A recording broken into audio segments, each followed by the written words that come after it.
மத்திய சப்ரகமுவ, கிழக்கு மற்றும் ஊவா மாகாணங்களின் பல இடங்களிலும், அத்துடன் முல்லைத்தீவு, பொலனறுவை மற்றும் ஹம்பாந்தோட்டை மாவட்டங்களின் பல இடங்களிலும் பிற்பகல் அல்லது இரவு வேளைகளில் மழை அல்லது இடியுடன் கூடிய மழை பெய்யக்கூடும். இப்பிராந்தியங்களின் சில இடங்களில் 50 மில்லிமீட்டர் வரையிலான ஓரளவு பலத்த மழை பெய்யலாம் என எதிர்பார்க்கப்படுகின்றது.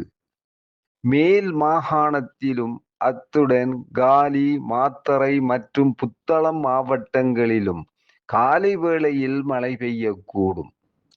மத்திய சப்ரகமுவ மற்றும் ஊவா மாகாணங்களின் சில இடங்களிலும், அத்துடன் அம்பாறை மற்றும் மட்டக்களப்பு மாவட்டங்களின் சில இடங்களிலும் காலை வேளையில் பனிமூட்டம் காணப்படும்.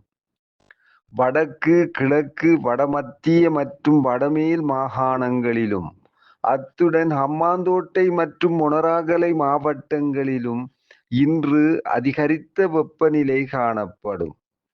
பலத்த காற்றும் மின்னல் தாக்கங்களும் ஏற்படக்கூடிய சந்தர்ப்பங்களில் பொதுமக்கள் அவதானத்துடன் செயற்படுமாறு கேட்டுக்கொள்ளப்படுகின்றனர்.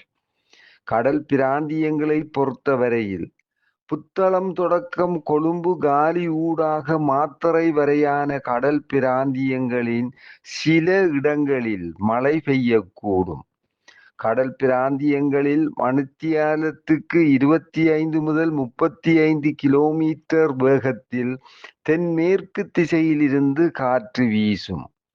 புத்தளம் தொடக்கம் மன்னார் ஊடாக காங்கேசன்துறை வரையான, அத்துடன் ஹம்பாந்தோட்டை தொடக்கம் பொத்துவில் வரையான கடல் பிராந்தியங்களில் மணித்தியாலத்துக்கு 45 முதல் 50 கிலோமீட்டரிலும் கூடிய வேகத்தில் அடிக்கடி காற்று அதிகரித்து வீசக்கூடும். இவ்வாறான சந்தர்ப்பங்களில் இக்கடல் பிராந்தியங்கள் ஓரளவு கொந்தளிப்பாக காணப்படும்.